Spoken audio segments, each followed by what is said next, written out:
हिरव्या साडीची पिवळी किनार ग, हिरव्या साडीची पिवळी किनार ग, आज आईचा शुक्रवार ग, आज आईचा शुक्रवार ग. नमस्कार. मी सर्व माता भगिनींना माझा पहिले नवरात्री निमित्त सर्वांना खूप खूप शुभेच्छा.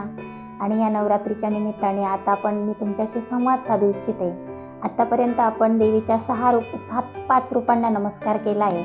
6व्या रूपाला आपल्याला आज नमस्कार करायचा आहे. त्या रूपाचं नाव आहे कात्यायनी आणि तिचा आवडता रंग हिरवा. आतापर्यंत आपण चंद्रघंटा, कुष्मांडा, ब्रह्मचारिणी अशा देवीच्या 5 रूपांना नमस्कार केला आहे. तर ह्या 6व्या रूपाचा रंग हिरवा आहे आणि त्या हिरव्या रंगाबद्दल मी तुमच्याशी संवाद साधते. प्रथम मला तुम्हाला असं सांगायचं आहे की ही देवीची रूपं कशी निर्माण झाली.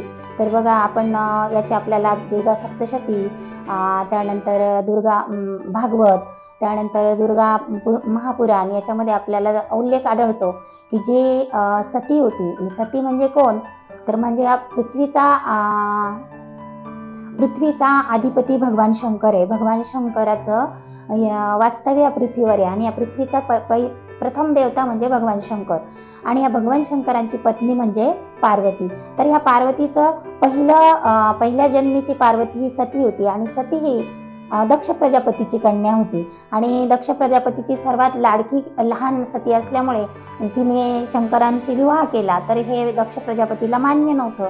त्यामुळे शंकरावर दक्ष प्रजापती नाराज होते. त्यामुळे ते सतीला त्यांनी त्यांच्या माहेरी कधी तिला बोलवत नसे. एकदा त्यांनी मोठ्या यज्ञाचं आयोजन केलं. त्यावेळेस सतीला असं वाटलं की आपण वडिलांच्या घरी कशाला आमंत्रणाची वाट बघावी, म्हणून ती आपण स्वतःहून वडिलांकडे जावं आणि ती स्वतःहून गेली.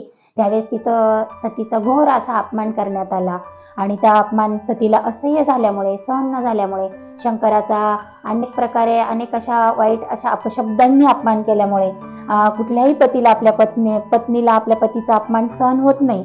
म्हणून सतीलाही ते सहन न झाल्यामुळे सतीने जे अग्निकुंड होतं त्या अग्निकुंडामध्ये स्वतःचा देह समर्पित केला.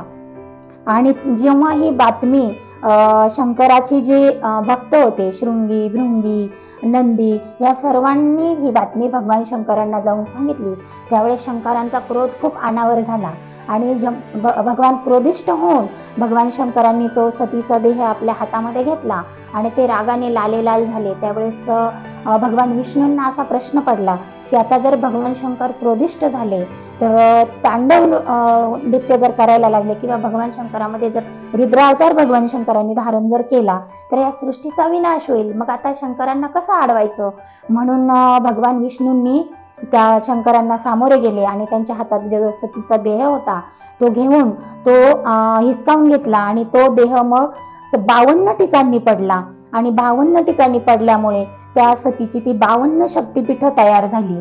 आणि त्या 52 शक्तिपीठापैकी महाराष्ट्रातली जी 3.5 शक्तिपीठ आहे, जे कोल्हापूर आहे जिथली आई अंबा प्रसिद्ध आहे, तुळजापूरची भवानी प्रसिद्ध आहे, त्यानंतर माहूरची रेणुका आहे आणि जे अर्धशक्तिपीठ म्हणजे आपली वणीची सप्तशृंगी माता, असे हे 3.5 शक्तिपीठ महाराष्ट्रामध्ये वसलेली आहे.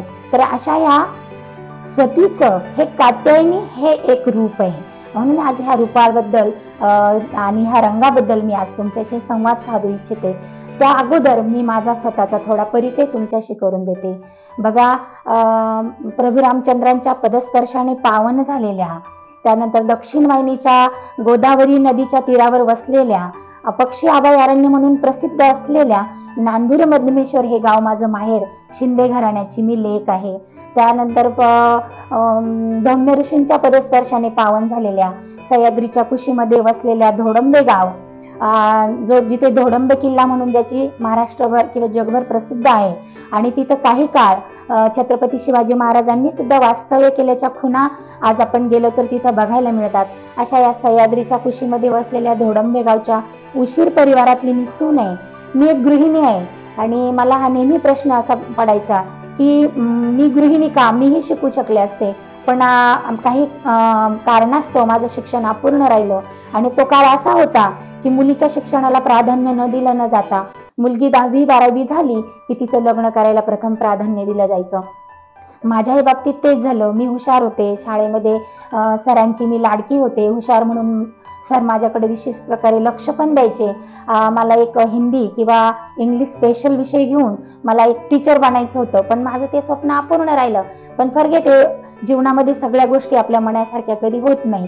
पण मी त्या माझ्या मुलांमधून त्या माझ्या सुप्त ज्या इच्छा आहे त्या पूर्ण करण्याचा प्रयत्न करते. आज मी माझ्या मुलीला MBA पर्यंत शिक्षण देऊन ती KK वाघला प्रोफेसर म्हणून जॉईंड आहे आज.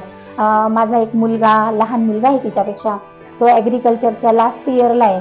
आणि मला ह्या मुलांनी सुसंस्कृत बनवते, त्याच्याबरोबर संस्कारी सुद्धा मी बनवलंय, याचा मला सारखा अभिमान आहे. माझी मुलं गीता, ज्ञानेश्वरी याचं आवर्जून वाचन करतात आणि त्याचा मला अभिमान आहे. आणि मला असं वाटत नाही की आता मी एक गृहिणी, याची खंत मला नाही, कारण माझ्यासारख्या अशा असंख्य गृहिणी आहे की ज्या अशा वेगवेगळ्या रूपातून स्वतःच्या इच्छा पूर्ण करून घेतात.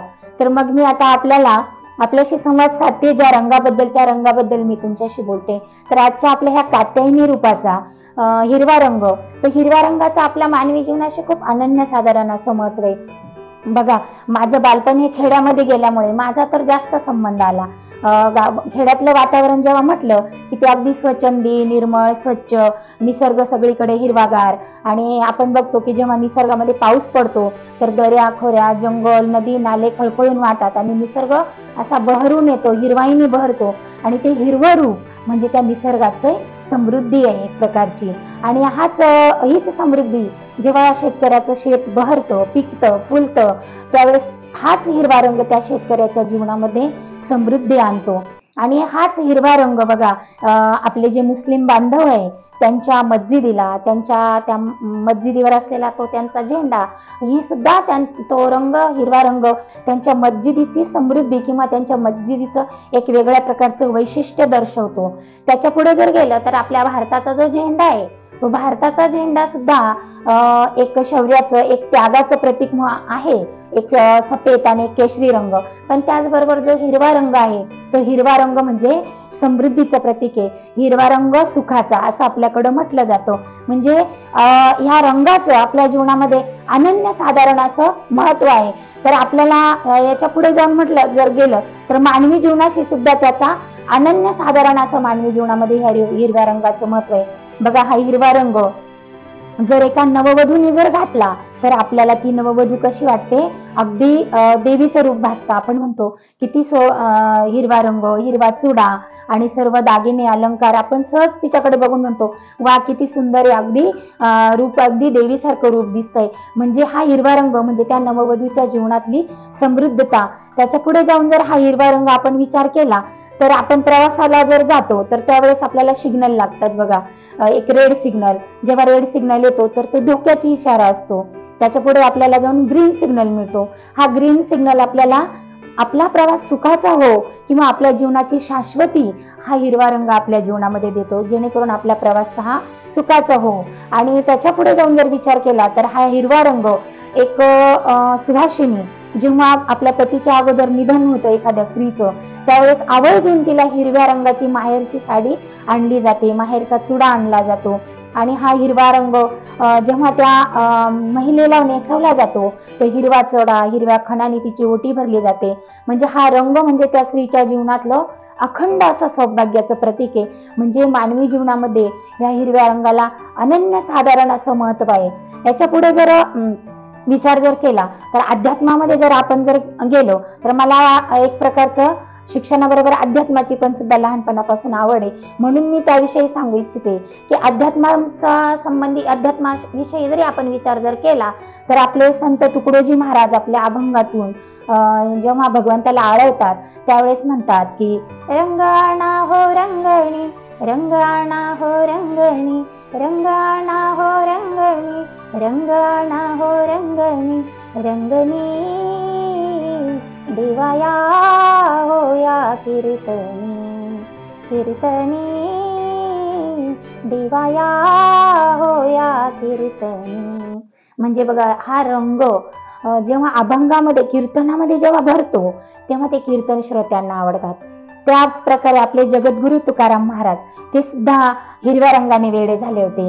हिरवा निसर्ग, हिरव्या वेली, हिरवी पानं हे बघून तुकाराम महाराज सुद्धा आपल्या एका अभंगामध्ये म्हणतात, वृक्षवल्ली आम्हा सोयरे वनचरे, वृक्षवल्ली आम्हा सोयरे वनचरे, पक्षीही सुस्वरे आळवीते, पक्षीही सुस्वरे आळवीते, वृक्षवल्ली आम्हा सोयरे वनचरे, वृक्षवल्ली आम्हा सोयरे वनचरे. त्याच्यानंतर बघा आपल्याला याच्या पुढे जाऊन अध्यात्मात जर आपण विचार केला तर बघा जे आपले चोखोबा महाराज आहे ते एकदा पंढरीच्या पांडुरंगाचे अतिशय असे निस्सीम भक्त होते आणि ते शूद्र असल्यामुळे त्यांना हे जे आपले बडवे लोक जे होते ते पांडुरंगाच्या दर्शनाला जायची परवानगी देत नव्हते. त्यावेळेस मग चोखोबा महाराज नाराज व्हायचे, कधी पांडुरंग मला भेटेल. मग ते असं त्यांची पत्नी सुद्धा खूप नाराज व्हायची की भगवंत कसा असेल दिसेल, त्याचं रूप कसं असेल, त्याचा रंग कसा असेल, हे मनामध्ये त्याचं चित्र रेखाटायचे आणि मंदिराच्या बाहेर भगवंताची आस लावून बसायचे.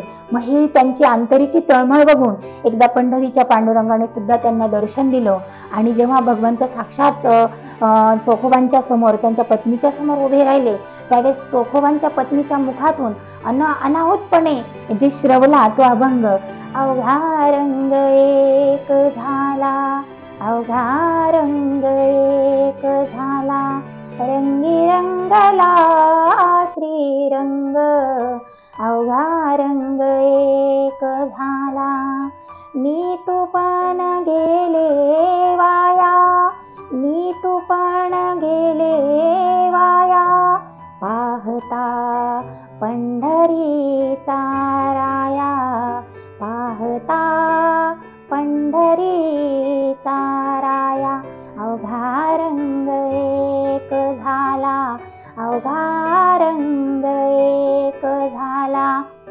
म्हणजे बघा जे संत होते त्यांच्या म्हणजे ज्या भक्तिगीतं किंवा जे अभंग होते त्या अभंगांमध्ये सुद्धा एवढा रंग होता की साक्षात भगवंत त्यांच्या भेटीला धावून यायचा.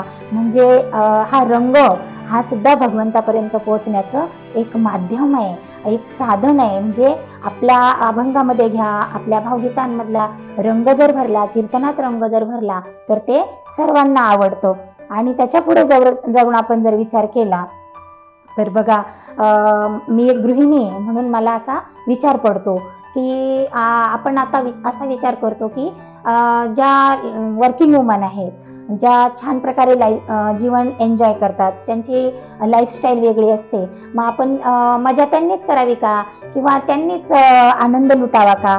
तर अशा ह्या नवरात्रीच्या निमित्ताने मला तुम्हाला सांगावं असं वाटतं की नाही, ज्या घरामध्ये कामगार महिला आहे, कामकरी आहे, शेतकरी आहे, महिला हा जो महिला वर्ग आहे, ज्या धुणी भांडी करणाऱ्या महिला आहे, ह्या काय विचार करतात की नाही कशाला चांगली साडी घालून काम करायचं, उगीच खराब होते, असा तो विचार करून त्या सतत जसे असेल साधं सिंपल आपलं जीवन जगतात. आणि मग ह्या नवरात्रीच्या निमित्ताने त्यांच्याकडे जे ठेवणीतल्या साड्या असल्या, जे कलर असले त्या आवर्जून त्या बाहेर काढतात आणि सर्वांना विचारतात उद्या कुठला रंग आहे, कुठल्या रंगाची साडी घालायची. म्हणजे ती साडी खराब होईल किंवा नाही होणार याचा ते विचार नाही करत, पण आवर्जून ती साडी घालतात. म्हणून आपण त्या महिलांना त्या महिलांच्या त्या एकोप्यातून आपल्याला ते एकात्मतेच्या रंगाचं आपल्याला दर्शन घडतं. म्हणून हे रंग, नवरात्रीचे रंग खूप आपले महत्वाचे आहे. आज आपल्या मोबाईलवर व्हिडिओ व्हायरल होताना दिसतो की जर देवीने 9 दिवसांमध्ये महिषासुराशी युद्ध केलं, शुंभ निशुंभ, मधुकैटभ, महिषासूर अशा अनेक राक्षसांना मारलं आणि रक्ताने देवी लालेलाल झाली होती, रक्तरंजित झाली होती. त्यामुळे रंगाचा विषय येतो कुठे. पण आपण आता 21व्या शतकामध्ये वावरतोय आणि नारी पूज्यते जगत, म्हणजे स्त्रीला जगामध्ये पूजलं जातं. मग आपण थोडं जुन्याला थोडी नव्याची कास देऊन, थोडी नव्याची आस देऊन हा बदल आपण स्वीकारायला पाहिजे, जेणेकरून आपण नव्या आणि जुन्याचा समन्वय साधून आणि ह्या रंगांची उधळण किंवा रंगांचा उत्सव एक प्रकारे साजरा करतो. इथं पुराणामध्ये कुठे उल्लेख नाहीये की देवीने 9 दिवसांमध्ये रंग बदलले साड्यांचे, पण आपण हा बदल स्वीकारायचा जेणेकरून ज्या सर्व महिला आहे त्या सर्व महिला एकत्र होऊन एक प्रकारे एकात्मतेचं प्रतीक म्हणून हा उत्सव साजरा करते. ही देवी फक्त 9 दिवसांची नसून तर घरोघरी गृहलक्ष्मीच्या रूपाने ती आज प्रत्येकाच्या घरी बसते. आपण प्रत्येक पुरुषाने ह्या स्त्रीचा सन्मान केला पाहिजे, आपल्या स्त्रीला आदर दिला पाहिजे आणि स्त्रियांनी सुद्धा आपल्या मर्यादा ओळखून वागलं पाहिजे. आपल्या भारतीय परंपरेला अनुसरून स्त्रियांनी त्यांच्या मर्यादा ओळखायला पाहिजे आणि आपल्या घरामधली जर स्त्री सशक्त असली, समृद्ध असली तर आपल्या कुटुंब व्यवस्था ही चांगली टिकून राहते, कारण स्त्री त्या घराचा पाया आहे. आणि या नवरात्रीच्या निमित्ताने स्त्रीचा सन्मान जसा झालाच पाहिजे तशाच प्रकारे आपल्या समाजामधल्या जे अवैध प्रकार घडतात किंवा जे चुकीचे प्रकार घडतात त्या चुकीच्या प्रकारांना एक स्त्री दुर्गा बनून, एक स्त्री चंडी बनून, एक प्रकारे जिजाऊने जसा शिवबा घडवला तशी आपल्या मुलांना ती घडवू शकते. जसे श्रीकृष्णाला यशोदे मातेने संस्कार दिले तसे आपल्या मुलांना जर संस्कार दिले किंवा 108 मैल घोडदौड करून इंग्रजांना सळो की पळू करून सोडणारी झाशीची राणी मध्ये जशी आपल्याला चंडी दिसते, त्या स्त्रियांचं अवलोकन करून आपल्या मुलांना जर आपण ते शिक्षणाचे धडे गिरवले किंवा तसं सांगितलं तर कदाचित आपली मुलं सुसंस्कृत बनतील आणि समाजामध्ये होणाऱ्या ज्या अघटित घटना आहेत त्या टळतील.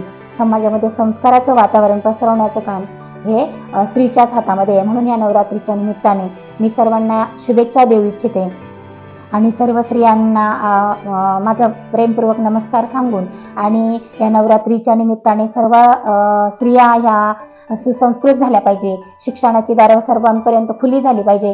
जे माझं स्वप्न अपूर्ण राहिलं ते कुणाचंही स्वप्न अपूर्ण राहो अशी नवदुर्गेच्या किंवा या नवदुर्गांच्या चरणी मी प्रार्थना करून इथं थांबते आणि शेवटी म्हणते की हिरव्या साडीची पिवळी किनार ग, हिरव्या साडीची पिवळी किनार ग, आज आईचा शुक्रवार ग, आज आईचा शुक्रवार ग.